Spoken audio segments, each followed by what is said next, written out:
And you're gonna see that essay, right? And it's like it'll ask you on your homework, on your curriculum, right? It'll say like, what's the main idea of this, right? You'll see that pretty often, right? Yeah, all the time. Now, sometimes we get stuck there, right? We go like, okay, well, what is the central idea? But just like this, we made a deduction, right? You saw the word Heinz, you saw the logo that I put on there, and you were thinking ketchup, right? Yeah. But in this gave us more context, right?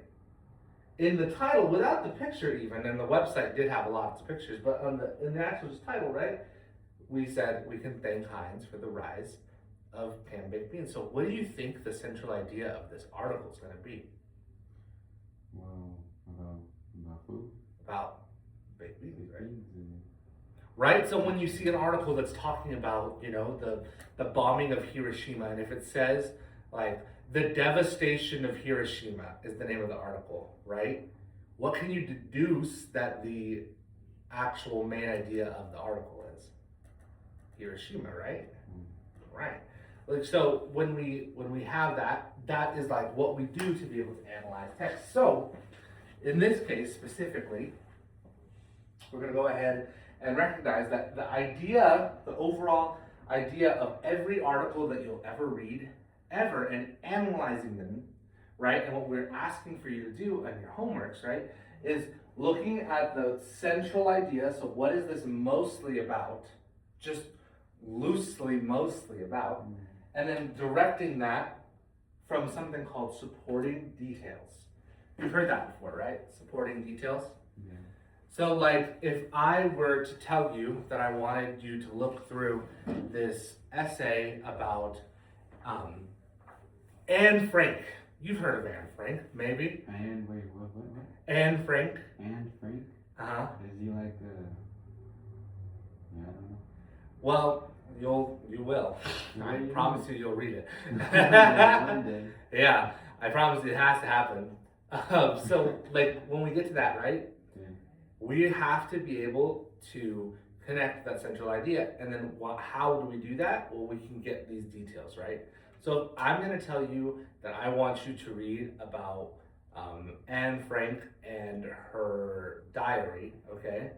And I give you an argument, or I give a central idea of this essay is in this essay, we're gonna see a connection to that material. Yeah. Does that make sense? Yeah. So like, ultimately, when you put it into perspective, in this right here, we're gonna be looking at those little baked beans, and we're gonna be able to make a connection, right? So, I know it's a lot of text, so I'm gonna read this to you, okay? Yeah. But it says, when people think of Heinz, they usually think of ketchup. While ketchup is definitely part of the Heinz legacy, what most people do not know is that Heinz is also the company behind the start of mass producing canned baked beans. Canning food and baked beans are not exactly newfangled concepts, but mass production of canned baked beans is all thanks to one Heinz factory in Pittsburgh, Pennsylvania. So, just from that little thought, I'm going to put this on so we can annotate. I'm going to set this to the side over here. I want you to just think of this first paragraph. What sentence tells us our central idea? The canned baked beans? Right, absolutely. Yeah. So, we say that canning foods and baked beans are not exactly a newfangled concept. The mass production of canned baked beans is all thanks to one Heinz factory in Pittsburgh, Pennsylvania, right? So we know that is going to be, what is the word for that when you're writing an essay? You know the word for that? Supporting detail? Close. When you're writing an essay, what do you do first to be able to tell a story, to tell your ideas on this essay? Don't we write a thing? Starts with a T. A T. You just talked to me about it, right? I did, yeah. Actually, last I've been time. forgetting everything. Don't worry, I'll write it on for you, okay? Yeah. Our thesis, right? Our thesis. Right, in a way, our thesis, when we write an essay, is what's giving us our central idea, right? It's the thing that tells us what we can expect in this essay. What we can expect this essay to talk about. So what we can expect this article to talk about is canning foods. It's saying that it's not new, but mass production of canned baked beans is thanks to one factory in Pittsburgh, Pennsylvania. Right? Yeah. So I know that without even reading the rest of this essay, I'm not even going to read the rest of it in the moment. I will. But right now, I want you to think, what is this going to be about? Heinz? Heinz baked beans. Yeah, exactly. Heinz baked beans, right? Mm-hmm. Now, when we put it into perspective, there's so much more context, right? It's going to tell us some supporting information, but it's all going to support that central idea, right? So I'm going to want to read this next paragraph. Canning food dates back to the 1810s when Peter Duran invented a way to seal food in tin cans, which went into commercial use in 1812. Meanwhile, baked beans are rumored to originate from indigenous cuisine. While the origins have yet to be pinned down, it's confirmed that baked beans were popular amongst American settlers. The two were not commercially combined until brothers Henry and John Heinz decided to add baked beans to their factory's assembly line in 1895. You saw how all this information, what did it do? What did all this information do? Talking about how people back then, they thought it was popular back then. Right, so it changed the information, right? It told us what we needed to know as supporting detail of this baked bean craze, right? So, when we look at this, we know the central idea is Heinz helped make canned baked beans popular and widely available food by mass producing them and adapting them over time. Right? We know that for a fact.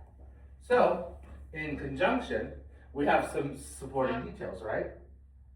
In this essay, it shared with us, right, that they began to produce them in 1895.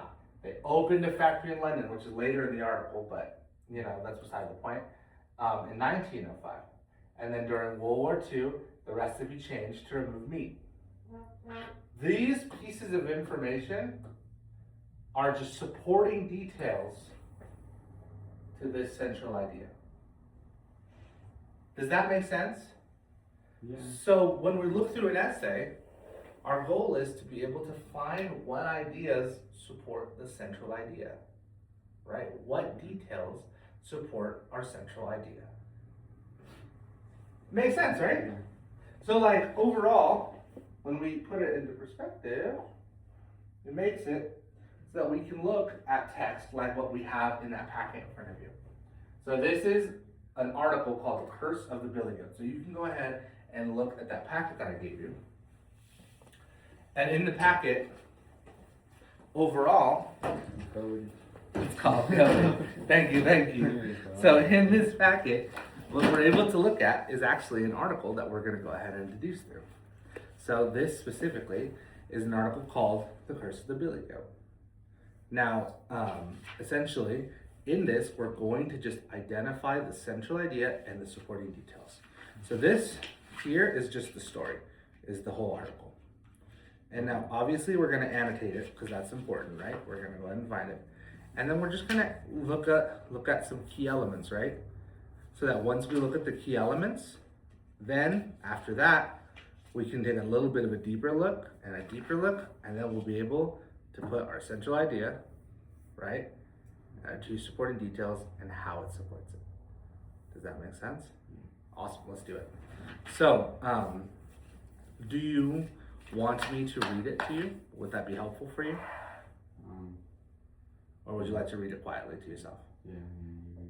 Sure, I got you, man. Absolutely. So, The Curse of the Billy Goat. Willem Sianis planned to spend the afternoon at Wrigley Fields with his pet goat, Murphy. Sianis, a Chicago businessman and first-class attention-getter, had purchased 2 box tickets for $7.20 apiece. It was Saturday, October 6th, 1945.